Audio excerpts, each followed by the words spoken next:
Bismillahirrahmanirrahim. Assalamualaikum warahmatullahi wabarakatuh.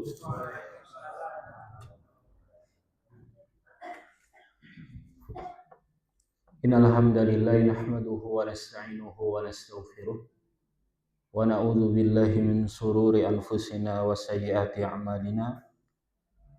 Man yahdihillahu fala mudilla lahu wa may yudlil fala hadiyalah. Asyhadu an la ilaha illallah wahdahu la syarika lah wa asyhadu anna Muhammadan abduhu wa rasuluhu la nabiyya ba'dah. A'udzu billahi minasyaitonir rajim. Ya ayyuhalladzina amanu taqullaha haqqa tuqatih wa la tamutunna illa wa antum muslimun. Ya ayyuhan nasu taqu rabbakumul ladzi khalaqakum min nafsin wahidah wa khalaqa minha zawjaha wa batha minhuma rijalan katsiran wa nisaa'a wattaqullaha alladzi tasaaluna bihi wal arham innallaha kana 'alaikum raqiba. Amma ba'd. Alhamdulillah, kita bersyukur kepada Allah Subhanahu wa taala. Kita sebentar lagi akan masuk 10 hari terakhir di bulan Ramadan. Ini malam ke 19 ya Pak ya? 18.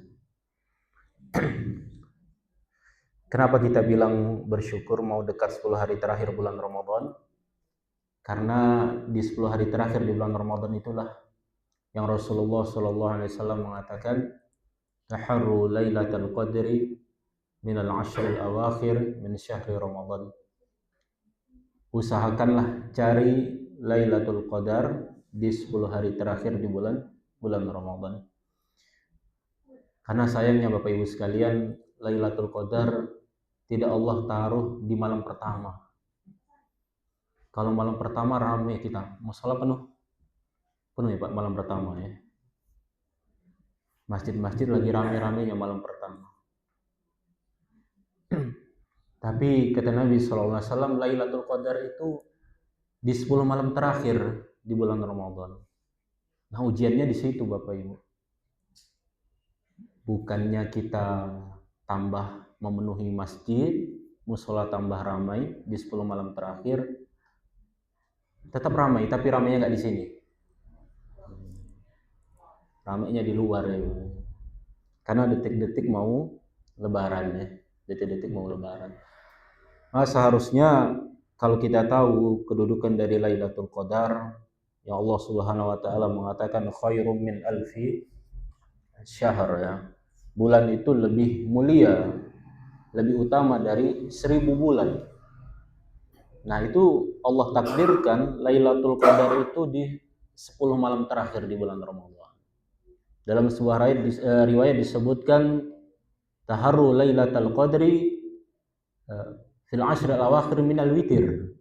Cari malam-malam ganjil di 10 malam terakhir di bulan Ramadan. 21, 23, 25, 27, 29. Nah, ini diharapkan kita bertemu dengan Lailatul Qadar. Mudah-mudahan Allah kasih nikmat, Allah kasih rezeki, Allah kasih taufik, hidayah, kita semua ketemu dengan Lailatul Qadar insyaallah. Lailatul Qadar pasti datang, karena Lailatul Qadar itu pernah Rasulullah ditanya, apakah Lailatul Qadar itu hanya ada di masa beliau? Kata Nabi, la hatta taqumus saah. Lailatul Qadar itu akan terus ada sampai hari kiamat. Sampai kiamat Lailatul Qadar itu akan terus ada. Tapi yang perlu kita tanyakan jamaah, kira-kira kita lagi apa Lailatul Qadar itu datang? Nah, ini harus kita renungi. Lailatul Qadar pasti dipastikan selama belum datang hari kiamat, ya, dipastikan dia akan datang. Tapi yang perlu kita renungi, ya, yang perlu kita muhasabah, kira-kira lagi ngapain kita Lailatul Qadar itu ya. Sederhana saja kalau ada pertanyaan, bagaimana cara meraih Lailatul Qadar? Cara meraih keutamaan Lailatul Qadar itu adalah ketika malam itu datang, kita sedang beribadah kepada Allah Subhanahu wa taala. Nah, itulah cara meraih Lailatul Qadar. Nah, berkenaan dengan ibadah ini, setiap kita kan punya kemampuan ibadah masing-masing ya. Ada yang dia kuat, ada yang dia bisa ibadahnya banyak, ada yang ibadahnya ya sedang-sedang, ada yang sedikit. Ada di antara kita itu setelah yang wajib, memang rezekinya sepertinya memang yang wajib-wajib aja. Yang sunnahnya agak berat nambahnya. Ya kalau ditanya ini apakah bagus? Bagus. Karena kewajiban sudah dia tunaikannya. Tapi kalau ditanya mana yang lebih bagus dia kerjakan yang wajib dan ditambah yang sunnah. Ini yang lebih bagus, ini yang jauh lebih afdal.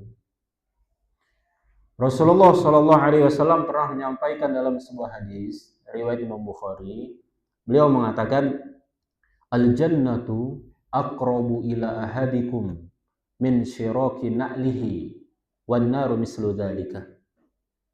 Kata Rasulullah SAW, al jannatu aqrabu ila ahadikum min na'lihi min syiraki na'lihi. Surga itu lebih dekat dari kalian daripada tali sendal kalian. Wan naru mislu dzalika. Dan begitu juga dengan neraka, kata Nabi sallallahu alaihi wasallam. Hadis ini hadis yang sahih, dikeluarkan oleh Imam Bukhari dalam kitab sahihnya.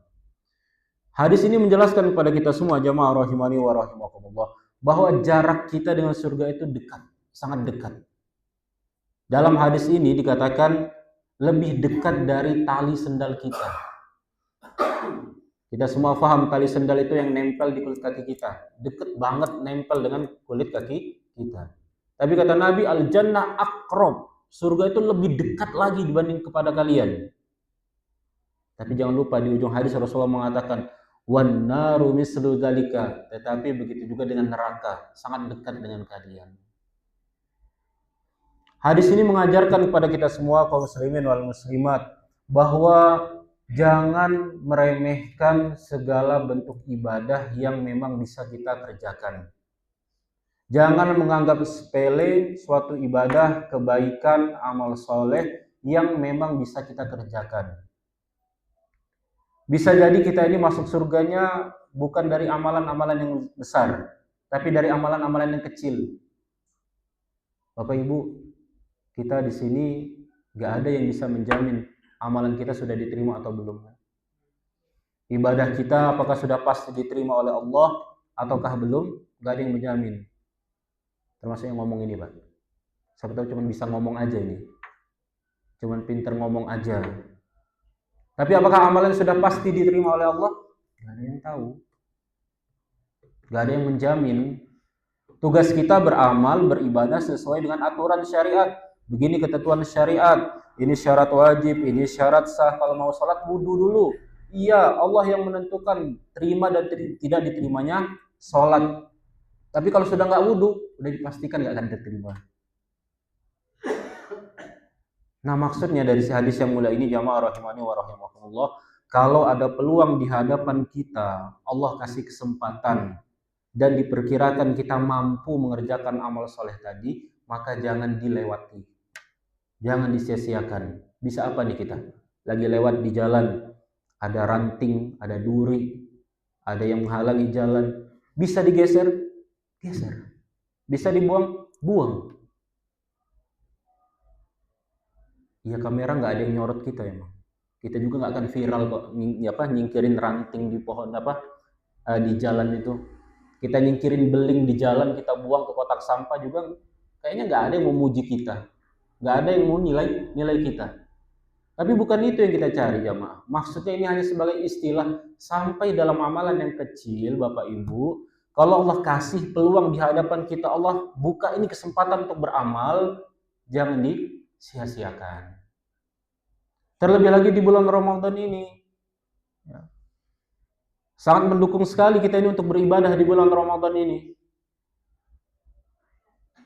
Kita semua paham ya, bulan Ramadan ini nuansanya, suasananya mendukung sekali kita ini untuk ibadah pada Allah Subhanahu wa taala.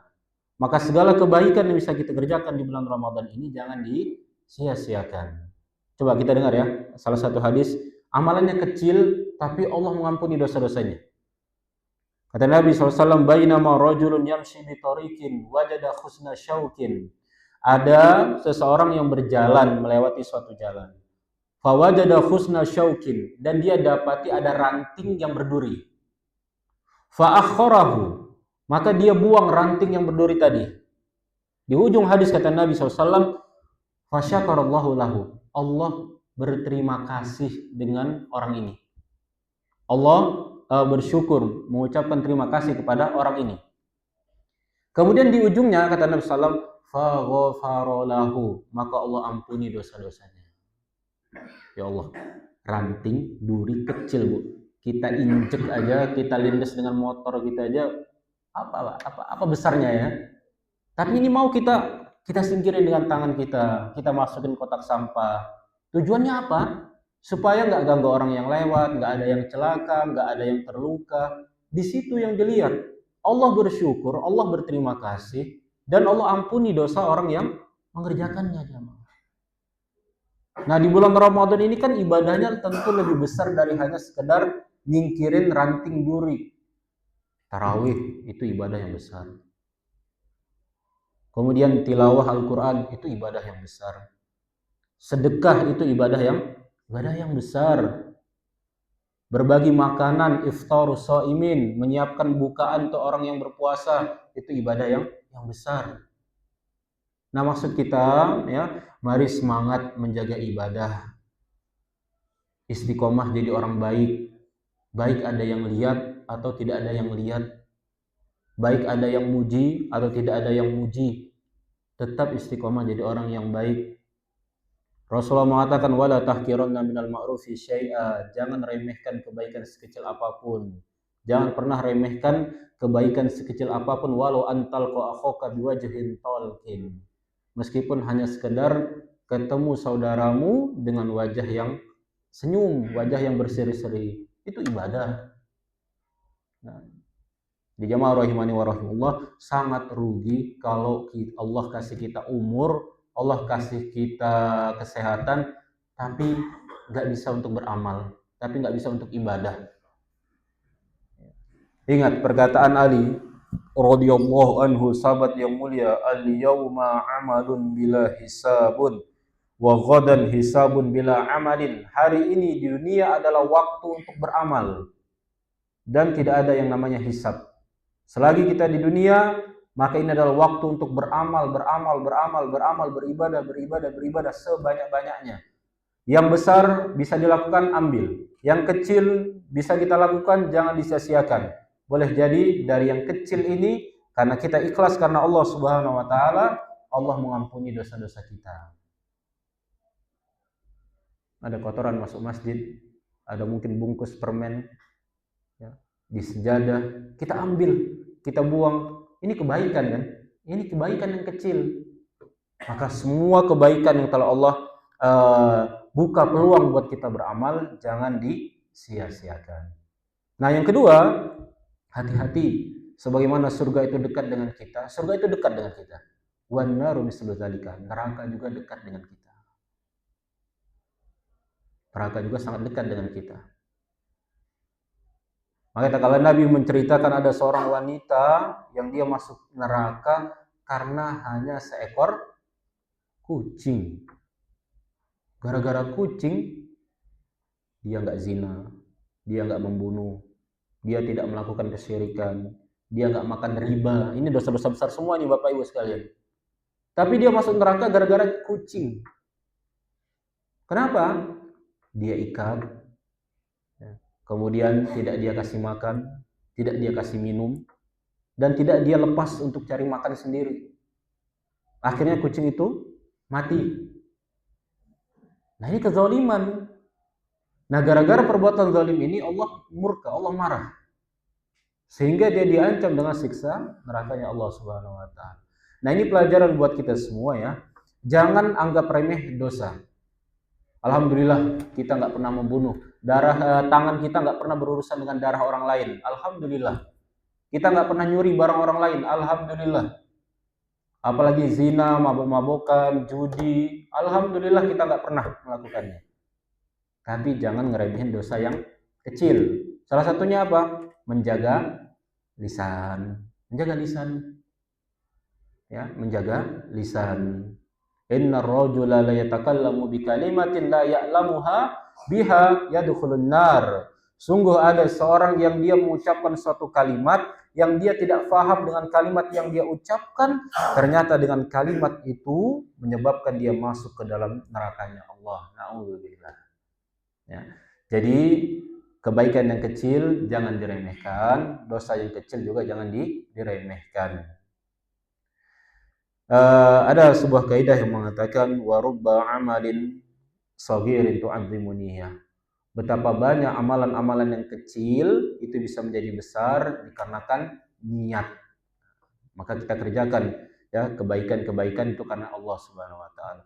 Wa rubba amalin kabirin tusaghiruhu niyyah. Dan betapa banyak amalan-amalan yang besar menjadi kecil, tidak bernilai, bahkan ditolak oleh Allah karena apa? Niatnya yang salah. Ya. Kemudian yang terakhir sebelum kita tutup, di dalam beribadah, Bapak Ibu yang dimuliakan oleh Allah Subhanahu wa taala, jangan menjadi orang yang maghrur, orang yang tertipu. Apa maksudnya orang tertipu dalam suatu ibadah?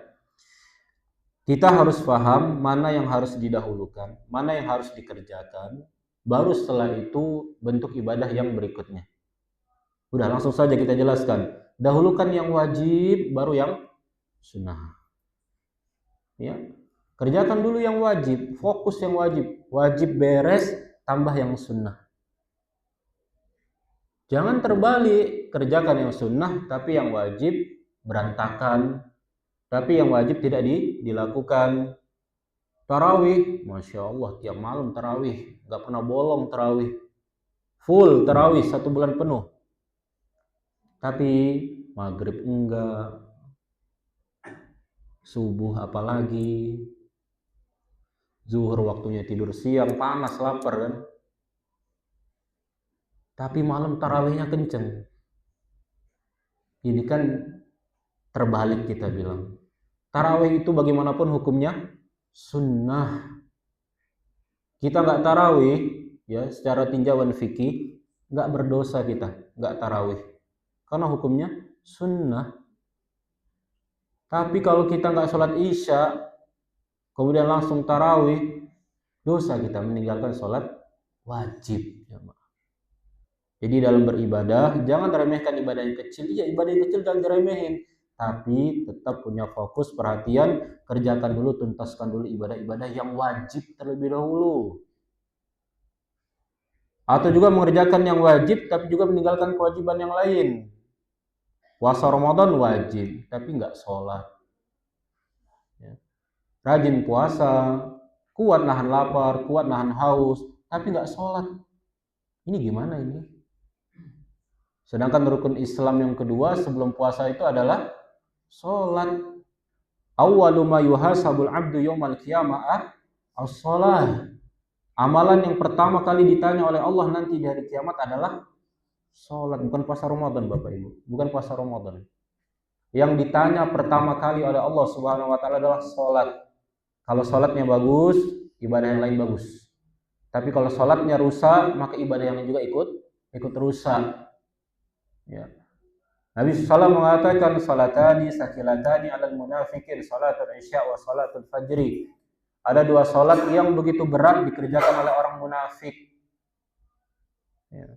Dahulu di masa Rasulullah, orang-orang munafik yang pura-pura beriman, ada 2 salat yang mereka berat untuk ngerjain. Salat isya sama salat subuh, berat dikerjain oleh orang munafik. Ini bagaimana kalau muslim yang sekarang bukan cuma isya sama subuh yang ditinggalin, semuanya. Ditanya puasa, salat itu rahasia. Jangan ya. Tetap harus kita perhatikan, wajib kerjakan, tambah yang sunnah. Dan jangan tertukar, tetap wajib yang utama dikerjakan, kemudian kewajiban-kewajiban yang lain. Nah, kembali kepada mukadimah tadi, siapapun yang sedang beribadah ketika Lailatul Qadar datang, maka dia akan mendapatkan keutamaan Lailatul Qadar. Seandainya dia tidak bisa iktikaf, maka dia bisa mengerjakan ibadah-ibadah yang lain ketika Lailatul Qadar datang. Contoh ibu-ibu ya, para muslimah lagi tidak sholat, ya, maaf, misalkan lagi haid, tidak bisa ke masjid, tidak puasa, apakah putus mencari Lailatul Qadar? Tidak. Bisa dengan ibadah-ibadah yang lain, bisa sedekah, bisa istighfar, bisa zikir, bisa doa. Intinya ketika Lailatul Qadar itu kita sedang beribadah kepada Allah Subhanahu wa taala. Mudah-mudahan yang singkat ini bermanfaat terutama bagi yang berbicara dan kita semua. Allah kasih kita nikmat bisa meraih Lailatul Qadar di tahun ini dan juga di Ramadan-Ramadan berikutnya. Demikian yang bisa disampaikan. Mohon maaf kalau ada yang kurang berkenan. Subhanakallahumma wa bihamdika asyhadu an la ilaha illa anta astaghfiruka wa atubu ilaik. Assalamualaikum warahmatullahi wabarakatuh.